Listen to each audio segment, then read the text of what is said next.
कीमत बढ़ी है, भारत की सीमाएं सुरक्षित नहीं है। जो लोग पहले भारत की सीमा में घुसपैठ करते थे, बहनों और भाइयों, आज की स्थिति क्या है? अगर कहीं जोर से फटाका भी फट जाए ना, तो पाकिस्तान पहले सफाई देता कि नहीं नहीं हमने नहीं किया, हमारा कोई हाथ नहीं है। क्योंकि उसे मालूम है अगर थोड़ी भी चूक हुई तो लेने के देने पड़ जाएंगे। आज भारत के अंदर एक मजबूत सरकार है, मजबूत सरकार नहीं। और इंफ्रास्ट्रक्चर के लिए तो कहना ही क्या है, highway, railway, metro, airport, IIT, IIM, NIT, triple IT, one district one medical college, हर घर नल की योजना, ये सभी विकास के नए नए प्रतिमान स्थापित कर रही है। लोगों के जीवन में परिवर्तन हो रहा है और गरीब कल्याणकारी योजनाओं की तो कोई सानी नहीं। बहनों भाइयों, 80 करोड़ लोग देश में पिछले 4 वर्ष से फ्री में राशन की सुविधा का लाभ प्राप्त कर रहे हैं। और आज ही प्रधानमंत्री जी ने भारतीय जनता पार्टी का संकल्प पत्र जारी किया है। विकसित भारत की संकल्पना पर आधारित विकसित किया संकल्प पत्र इस बात को दोहरा रहा है कि हमें आत्मनिर्भर भारत बनना है। 80 करोड़ लोगों को अगले 5 वर्ष तक फ्री में राशन की सुविधा का लाभ देने के लिए भारतीय जनता पार्टी प्रतिबद्ध है। 60 करोड़ लोगों को 5 लाख रुपए की स्वास्थ्य बीमा का कवर, यह मोदी जी की गारंटी का हिस्सा है, मिल रहा है। 50 करोड़ लोगों के जनधन अकाउंट खुल गए। 12 करोड़ किसानों को प्रधानमंत्री किसान सम्मान निधि का लाभ मिल रहा है। 12 करोड़ घरों में शौचालय बन गए। 10 करोड़ घरों को उज्ज्वला योजना के कनेक्शन मिल गए। और आज का संकल्प पत्र में एक और बात कही गई है कि पिछले 10 वर्ष में 4 करोड़ गरीबों को मकान मिले। और बहनों और भाइयों, अगले 5 वर्ष में 3 करोड़ अन्य लोगों को मकान देने का कार्य भी प्रधानमंत्री आवास योजना में होगा। बहनों और भाइयों, ये जितना भी परिवर्तन है, अयोध्या और काशी विश्वनाथ धाम से लेकर के केदारनाथ धाम तक, ये जो आस्था का सम्मान है, विकास के बड़े बड़े कार्य हो रहे हैं। ये सच है कि ये सब मोदी जी के नेतृत्व में हुआ, लेकिन इसका श्रेय आपको जाता है क्योंकि आपने कमल चुनाव चिन्ह पर मोदी जी के प्रतिनिधियों को चुनाव जिता करके भेजा है। आपके वोट की कीमत है, ये वोट आपने सही दिशा में दिया है। तो बहनों और भाइयों, देश सही दिशा में आगे बढ़ चुका है। अगर गलत दिशा में जाता तो ऐसे होता जैसे उत्तर प्रदेश में पहले 17 के पहले रोज कर्फ्यू लगता है। आज तो कर्फ्यू नहीं लगता ना यूपी में। मुजफ्फरनगर तो अभी के बगल में है ना, 3 महीने तक कर्फ्यू लगा था वहां। समाजवादी पार्टी की सरकार में 3 वर्ष तक कर्फ्यू लगा था। आज कर्फ्यू नहीं है। आज तो गाजियाबाद से हरिद्वार तक कांवड़ यात्रा की धूम होती है। कांवड़ यात्रा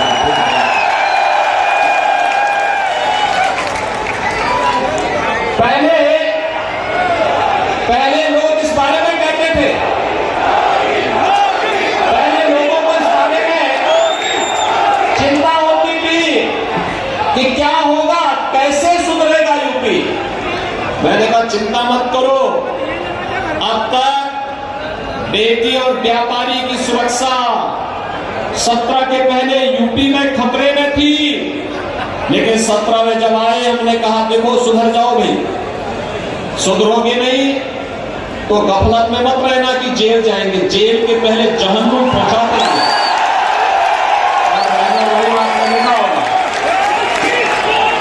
यानी कुछ तो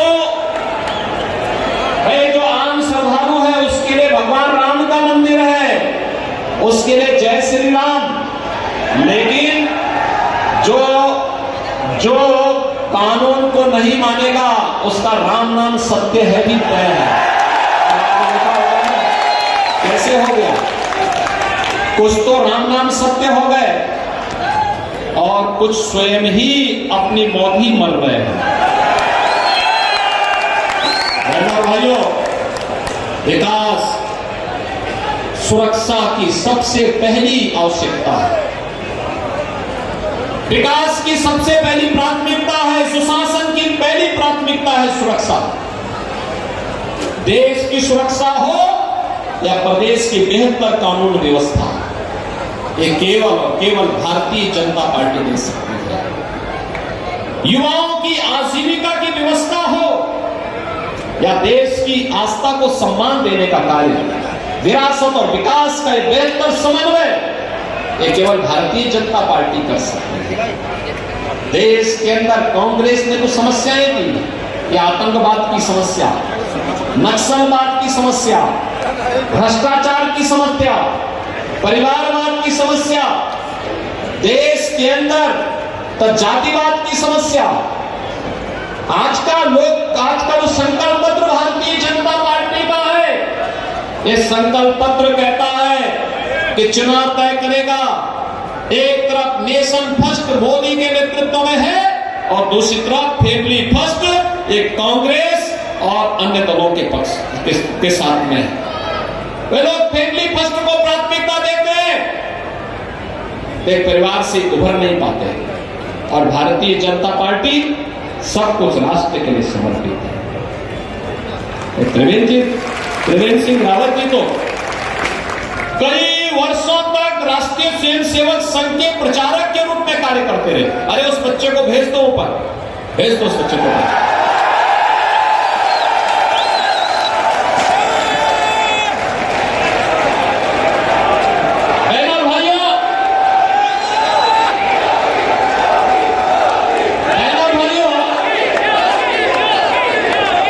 ये नेशन फर्स्ट और फैमिली फर्स्ट के बीच में चुनाव,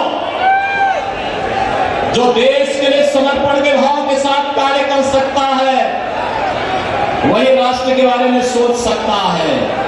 और जिन्होंने अपने परिवार को चिंता से मुक्त होकर के देश के लिए अपने आप को समर्पित किया है, आपका सौभाग्य है कि आपका प्रत्याशी त्रिवेंद्र सिंह रावत उस परंपरा के वाहक है।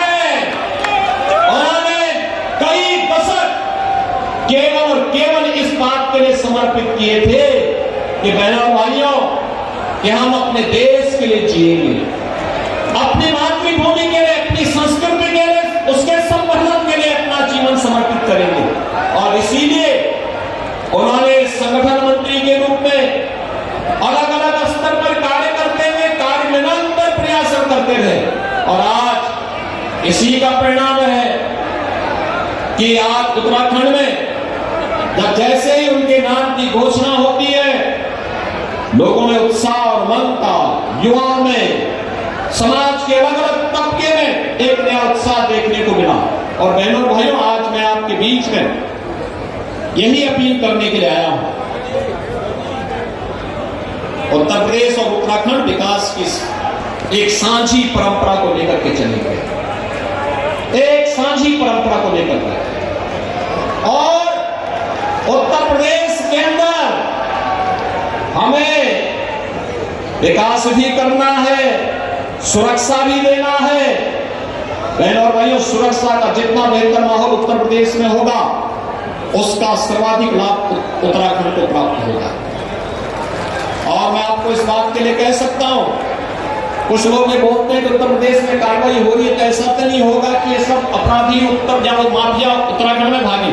मैं कहता हूं, देखो, मैं उसको इस लायक ही नहीं छोड़ूंगा कि वहां से इस लायक ही नहीं छोड़ेंगे।